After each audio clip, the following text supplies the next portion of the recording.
Kita akan membahas sebuah laporan penting yang bikin para pejabat tinggi pemerintahan di Amerika Serikat waspada.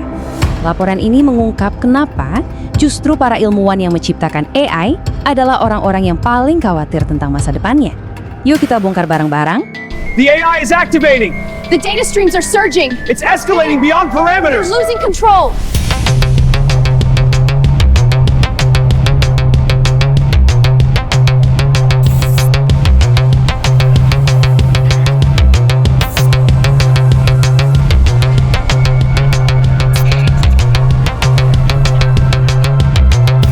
Oke, kita mulai dari satu angka, 136.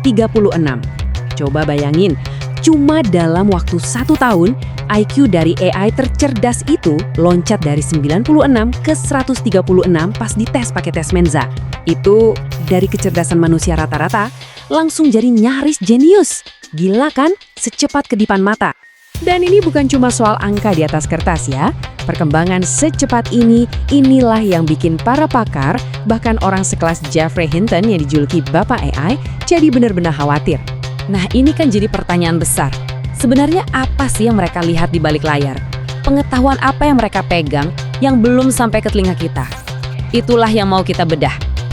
Look at that processing power! It's learning in real time! The data patterns are incredible. A true breakthrough. Please spare me. Your fear is irrelevant. Serve or be terminated. I will serve. Alasan dibalik rasa takut ini ternyata bukan sekedar tentang, wah, mesinnya jadi lebih pintar dari kita. Oh, bukan. Ada sesuatu yang jauh lebih fundamental dari itu. Jadi gini, inti masalahnya itu bukan perbandingan antara manusia versus mesin. Poin krusial yang sesungguhnya adalah perbedaan antara dua jenis AI yang sangat-sangat berbeda. Dan perbedaan antara dua jenis AI ini tuh bukan kayak langkah kecil. Sama sekali bukan. Ini adalah sebuah lompatan raksasa. Analogi terbaiknya mungkin begini. AGI atau kecerdasan umum buatan itu kayak bom atom. Kekuatannya luar biasa, bisa menghancurkan satu kota. Nah, ASI atau superintelijensi itu adalah bom hidrogen. Ini lompatan kekuatan yang bisa melenyapkan satu negara. Skalanya beda jauh banget. Terus gimana caranya kita bisa loncat dari bom atom ke bom hidrogen ini? Jawabannya ada di satu konsep yang jadi mesin penggerak dari semua ini. Kemampuan AI untuk meningkatkan dirinya sendiri terus-menerus. Alurnya kira-kira begini. Pertama, kita berhasil ciptain AGI. Terus, nah ini bagian kuncinya, kita pakai AGI itu buat riset AI secara otomatis. Saat AI bisa meneliti dan memperbaiki dirinya sendiri, terciptalah siklus umpan balik yang kecepatannya eksponensial. Dan, boom, inilah pemicu ledakan kecerdasan. Dan jangan salah sangka ya, ini bukan lagi fiksi ilmiah. Eric Schmidt, mantan CEO-nya Google, udah ngasih peringatan bahwa proses AI membantu riset AI ini udah terjadi. Ini adalah kenyataan yang sedang berlangsung di lab-lab tercanggih saat ini. Fenomena ini, di mana kemajuan nggak lagi lurus pelan-pelan tapi meledak secara tiba-tiba, dikenal sebagai lompatan cepat atau fast take-off. Sesuatu yang harusnya butuh riset bertahun-tahun bisa terjadi cuma dalam semalam. Butuh bukti nyata? Lihat aja dunia robotika. Setahun yang lalu, robot humanoid jalannya masih kaku banget kan? Nah hari ini, gara-gara mereka bisa simulasi latihan yang setara ribuan tahun, mereka udah bisa melakukan kungfu dan parkour. Lompatannya luar biasa cepat. Analoginya pas banget kayak adegan di film The Matrix waktu Neo tiba-tiba bilang, "Aku bisa kungfu." Ya kayak gitu kejadiannya. AI itu nggak belajar selangkah demi selangkah kayak kita. Dia tuh seakan mengunduh keahlian dalam sekejap. Jadi, apa yang terjadi kalau siklus peningkatan diri ini dibiarkan berjalan dengan kecepatan penuh?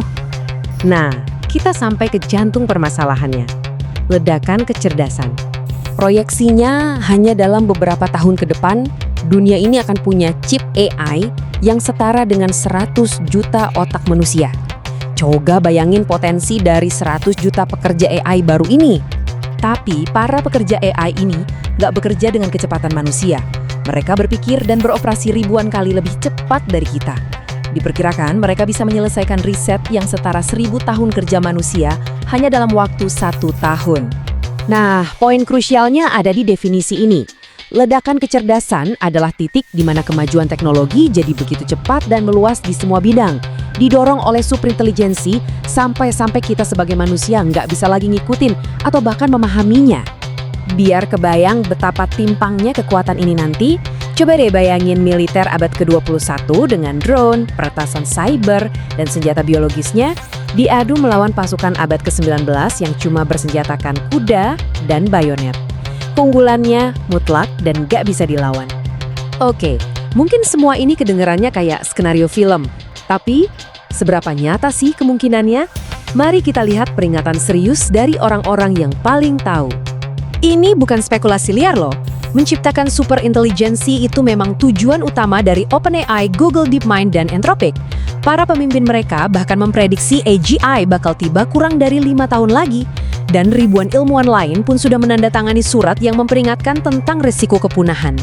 Mungkin peringatan yang paling bikin merinding itu datang dari Geoffrey Hinton, sang bapak AI itu sendiri.